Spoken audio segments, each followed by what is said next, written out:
주님 공연 대축일 후 토요일에 보내드리는 오늘의 강론, 이동원 라파엘 신부의 강론을 들으시겠습니다. 오늘 복음은 요한복음 3장 22절에서 30절까지의 말씀입니다.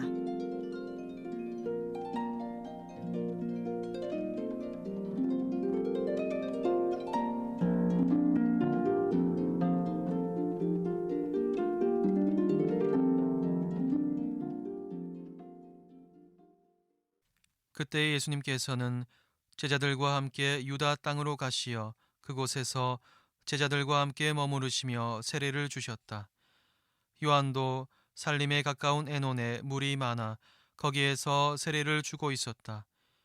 그리하여 사람들이 가서 세례를 받았다.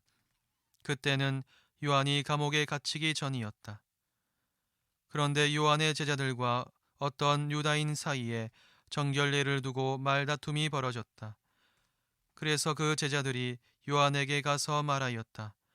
스승님, 요르단강 건너편에서 스승님과 함께 계시던 분, 스승님께서 증언하신 분, 바로 그분이 세례를 주시는데 사람들이 모두 그분께 가고 있습니다. 그러자 요한이 대답하였다. 하늘로부터 주어지지 않으면 사람은 아무것도 받을 수 없다. 나는 그리스도가 아니라 그분에 앞서 파견된 사람일 따름이다. 하고 내가 말한 사실에 관하여 너희 자신이 내 증인이다. 신부를 차지하는 이는 신랑이다. 신랑 친구는 신랑의 소리를 들으려고 서 있다가 그의 목소리를 듣게 되면 크게 기뻐한다. 내 기쁨도 그렇게 충만하다. 그분은 커지셔야 하고 나는 작아져야 한다. 안녕하세요. 부산 가톨릭 평화방송 청취자 여러분. 오늘은 주님 공연 대축일 후 토요일입니다. 아기 예수님의 탄생과 그분의 신성이 세상에 공적으로 드러난 지 6일째 되는 날입니다. 아기 예수님 탄생의 기쁨이 여러분과 함께하길 빕니다. 오늘 전례 말씀 중 일독서는 계속해서 요한 1서의 내용입니다. 요한 1서 5장 14절에서 21절까지의 말씀입니다. 그 서두인 14절에서 요한은 이렇게 말합니다. 사랑하는 여러분, 우리가 하느님의 아드님에 대하여 가지는 확신은 이것입니다. 네, 확신. 요한이 그분 아드님에 대하여 가지는 확신.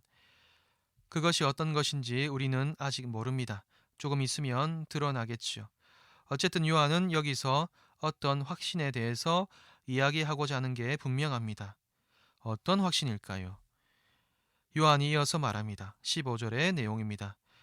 우리가 무엇이든지 그분의 뜻에 따라 청하면 그분께서 우리의 청을 들어주신다는 것입니다.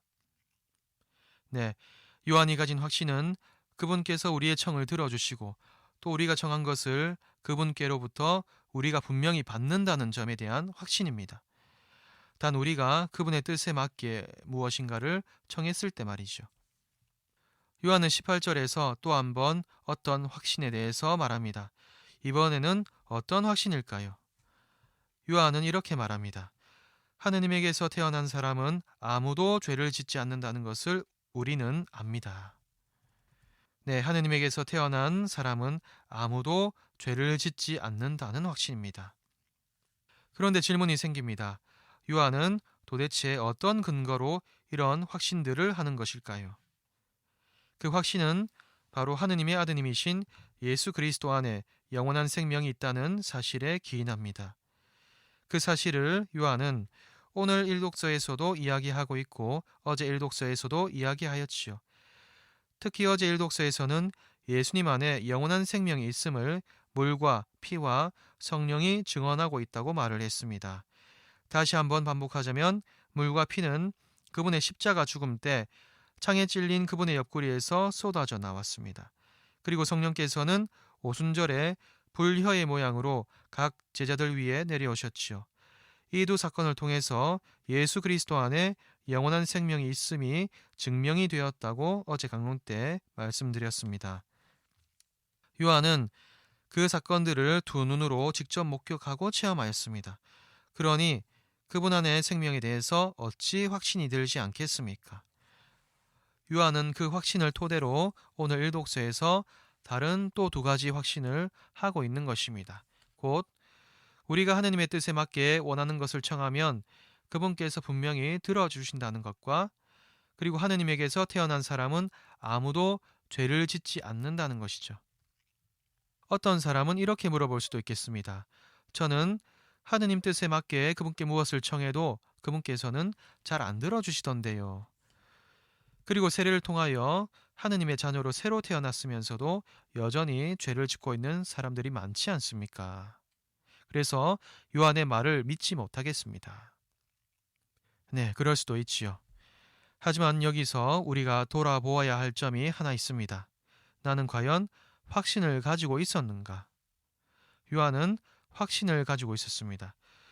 그렇기에 하느님께서 우리가 원하는 것은 무엇이든 들어주신다는 것과 그분에게서 태어난 사람은 죄를 짓지 않는다는 것은 요한에게 있어서는 당연한 사실이었고 또 삶 안에서 이미 이루어지고 있는 현실이었던 것입니다. 오늘 복음에서 세례자 요한은 예수님께서 오시자 자신은 겸손히 뒤로 물러납니다.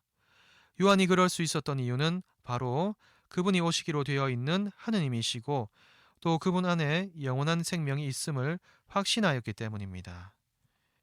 아기 예수님께서 오셨습니다. 우리도 그분에 대한 확신을 가집시다.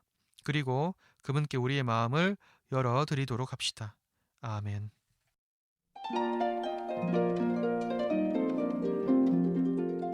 지금까지 이동원 라파엘 신부의 강론을 들으셨습니다. 내일도 이동원 신부의 강론이 이어집니다. 오늘의 강론은 매일 오전 11시 순교자들의 신앙을 본받아 미사를 봉헌하는 오륜대 순교자 성지와 함께합니다.